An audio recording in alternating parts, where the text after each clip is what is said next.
The red and blue lights danced across my driveway, flickering through the night as two squad cars rolled to a stop in front of my home. From the living room window, I saw my 16-year-old daughter, Emily, frozen on the porch, her overnight bags still clutched in trembling hands. Two officers were approaching her cautiously, their palms hovering over their duty belts. And there, standing at the edge of my property with her arms crossed and that infuriatingly smug grin, was Patricia Hawthorne, the self-proclaimed queen of Maple Ridge Estates. What Patricia didn't know was that she had just made the biggest mistake of her nosy, power-drunk life. Let me back up a bit. My name is David Garrison, and I've served as a circuit court judge here in Jefferson County for the past 12 years. After my divorce 3 years ago, my daughter Emily began splitting her time between my house in Maple Ridge and her mother's place across town. It was a smooth arrangement, at least for everyone except Patricia Hawthorne, our ever-watchful HOA president, who seemed to treat every guest like an invader trespassing on sacred land. Patricia had ruled over Maple Ridge for 5 years, turning what should have been a simple Homeowners Association into her personal dictatorship. She memorized every bylaw, enforced every rule with a fanatic's zeal, and took visible joy in catching residents in even the smallest violations. Trash cans visible after 6 p.m.? That's a $50 fine. Grass half an inch too tall? Another citation. She once fined a neighbor $200 for leaving Christmas lights up until January 3rd. But her favorite obsession was policing who came and went from the neighborhood. Patricia fancied herself a suburban security guard, lurking by the gates, questioning delivery drivers, tailing unfamiliar cars, even snapping photos like some low-budget detective. Most of us ignored her antics, figuring it wasn't worth the energy to confront her. That changed the day she set her sights on my daughter. Emily had just arrived for her weekend visit. Her mom dropped her off at the gate like usual, and she walked the short 2 blocks to my house, a routine she'd done dozens of times. I was in my home office reviewing Monday's case files when I heard something unusual outside. At first, I thought it was kids playing, until I caught the sharp crackle of police radios. I rushed to the front door. There stood Emily, surrounded by 2 officers, tears streaking down her cheeks as she tried to explain that she lived here, that I was her father. But Patricia wouldn't let her speak. Her shrill, self-righteous voice cut through the air like nails on a chalkboard. "I saw her sneaking around the back of the house," Patricia said, waving her hands dramatically. She was clearly casing the place. "I've never seen her before, and I know everyone in this community. She's obviously some troubled teen looking to break in while the owners are gone." The officers exchanged glances, skeptical but cautious. The taller one, a calm woman named Officer Chen, tried to de-escalate. "Ma'am," she said gently, "she says she lives here." "She even has a key," Patricia scoffed. "Of course she has a key. She probably stole it or had one made. I've seen this on the news. These kids case neighborhoods, wait for the right moment, and strike. I'm telling you, I prevented a burglary. You should be thanking me. That's when I stepped outside." "Is there a problem here, officers?" I asked. Patricia's face lit up like she'd been waiting for an audience. "Oh, Judge Garrison, thank goodness you're home. I just caught this girl trying to break into your house. Don't worry, I called 911 right away." I walked down the porch steps slowly, pulling my wallet from my pocket. "That won't be necessary, officers," I said, handing them my ID. "This is my daughter, Emily. She's here for her visitation weekend." Officer Chen took my license and judicial ID, and I could see her demeanor shift immediately. Her partner, a younger officer named Mitchell, stepped back slightly in recognition. They both knew me. I'd presided over more than a few of their department's cases. "Judge Garrison," Chen said formally, "our apologies for the confusion. We received a report of a possible break-in, and just like that, Patricia's confidence started to crack. Wait, what? No, that can't be right," she sputtered. "I've never seen this girl before." "She can't possibly be—" "Miss Hawthorne," I interrupted, my voice carrying the same weight it does in my courtroom. "This is my daughter, Emily. She's been visiting me every other weekend for 3 years. If you've never noticed, that says more about your attention span than her right to be here." Patricia's face went red. "Well, how was I supposed to know? She was acting suspiciously, walking around the back of the house." "The back?" I asked, raising an eyebrow. You mean the path from the street to the front door? The one she uses because the side gate is locked? Emily finally managed to speak, though her voice still trembled. I tried to tell her, Dad. I said I was your daughter, but she just yelled at me to get off the property. And then she called the cops. Officer Mitchell was already jotting in his notepad.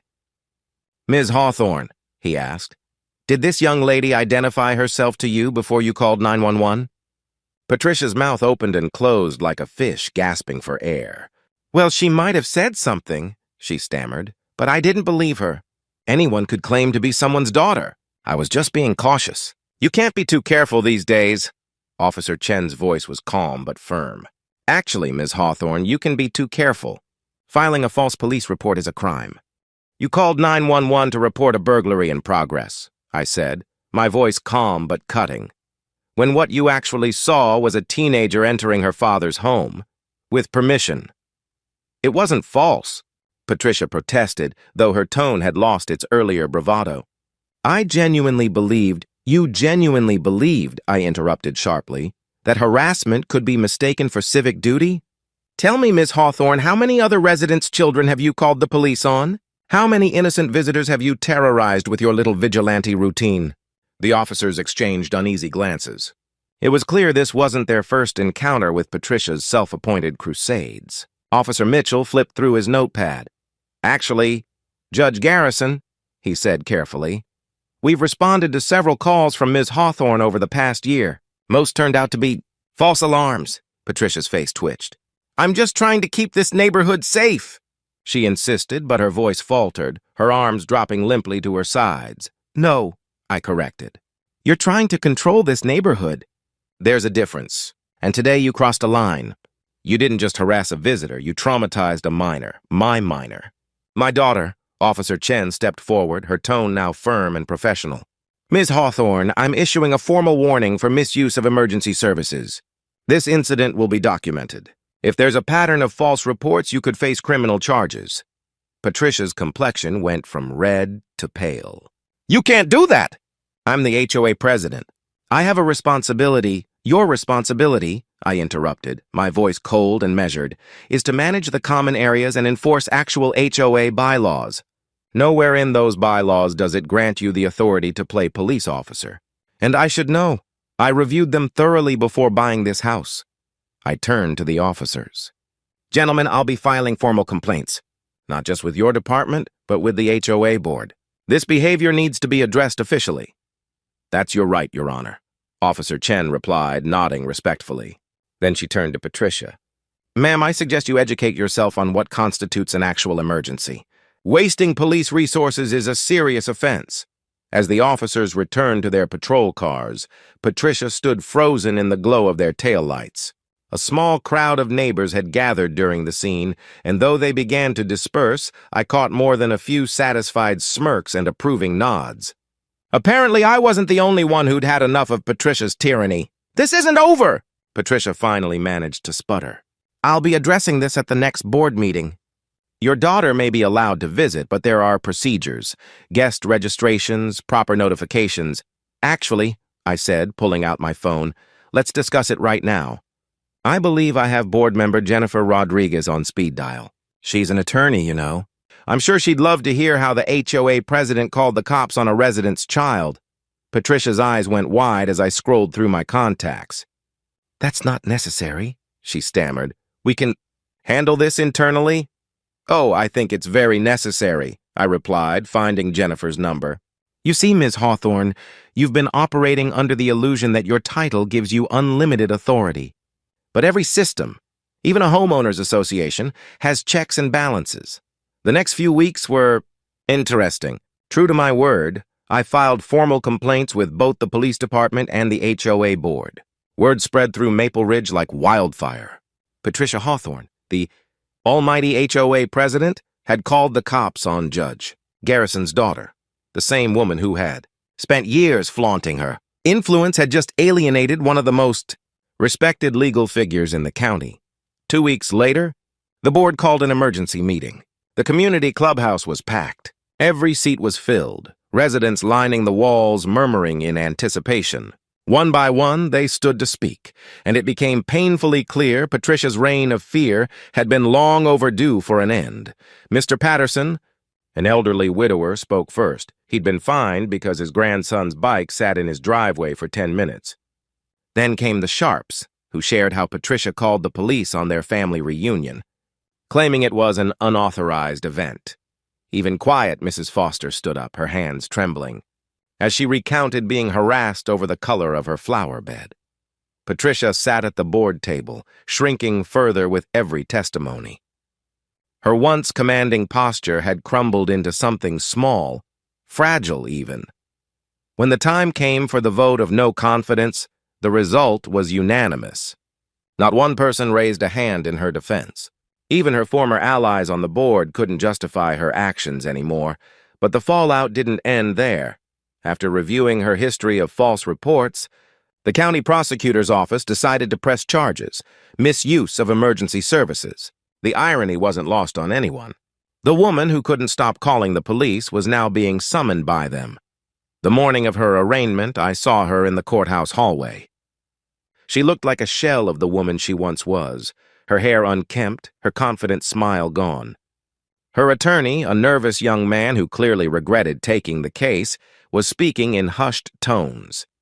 50 hours of community service, I overheard him saying, and a $5,000 fine. You'll also be barred from holding any HOA leadership position for 5 years. Patricia's face crumpled. $5,000. 5 years in exile from her self-made kingdom. Our eyes met for a brief moment as I passed. I could have said something sharp, something satisfying, but I didn't need to. The law had already done what it was designed to do. Justice doesn't always roar. Sometimes it simply arrives, quietly, decisively. That morning, Patricia Hawthorne pleaded no contest. Her voice was barely above a whisper as she accepted the sentence. When the judge read her punishment aloud, community service, the fine, and the leadership ban, her shoulders sank. $5,000. 5 years of silence, and for the first time in a very long while, Maple Ridge Estates finally felt peaceful again.